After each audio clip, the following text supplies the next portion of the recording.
বর্ষা মৌসুমের শেষ লগ্নে চারদিকে এক ভ্যাপসা গরম, তার উপর দেশজুড়ে চেপে বসেছে বিদ্যুৎহীনতার ঘোর অন্ধকার।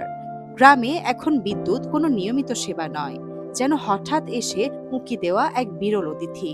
ঘন্টার পর ঘন্টা ফ্যানের পাখা বন্ধ থাকায় চরম হাঁসফাঁস অবস্থা তৈরি হয়েছে সাধারণ মানুষের জীবনে। দেশে বিদ্যুৎ উৎপাদনের স্থাপিত সক্ষমতা ২৯,০০০ মেগাওয়াট হলেও জ্বালানি সংকটে তা কাজে আসছে না।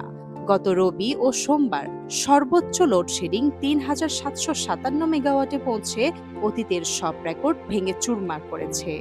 যেখানে দিনে প্রায় ১৯,০০০ মেগাওয়াট চাহিদার বিপরীতে গড়ে ৩,০০০ মেগাওয়াটের বেশি ঘাটতি থাকছে, সেখানে আমদানিকৃত এলএনজি টার্মিনালে দুর্যোগ ও অগ্নিকাণ্ডের কারণে পরিস্থিতি আরও অনিয়ন্ত্রিত হয়ে পড়েছে। মূলত তেল, গ্যাস ও কয়লা নির্ভর বিদ্যুৎ কেন্দ্রগুলো মারাত্মক জ্বালানি সংকটে ভুগছে। বর্তমানে কাঁচামালের অভাবে দেশের ২১টি বিদ্যুৎ কেন্দ্রের উৎপাদন পুরোপুরি বন্ধ এবং আরও ৩৪টি কেন্দ্রের উৎপাদন আশঙ্কাজনকভাবে কমে গেছে। এমনকি দেশীয় গ্যাসকূপগুলোর উৎপাদনও দিন দিন হ্রাস পাওয়ায় সংকট তীব্র থেকে তীব্রতর হচ্ছে।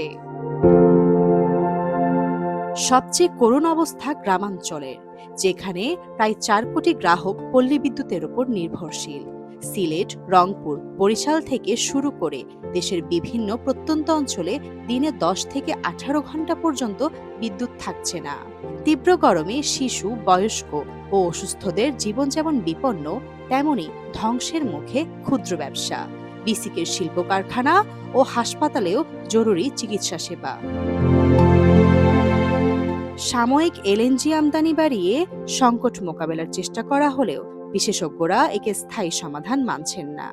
তাদের মতে, আমদানি নির্ভরতার এই ফাঁদ থেকে বের হতে হলে অবিলম্বে দেশীয় প্রাকৃতিক গ্যাস অনুসন্ধান ও উত্তোলনে সর্বোচ্চ জোর দিতে হবে, নতুবা এই অন্ধকারের অধ্যায় সহজে শেষ হওয়ার নয়।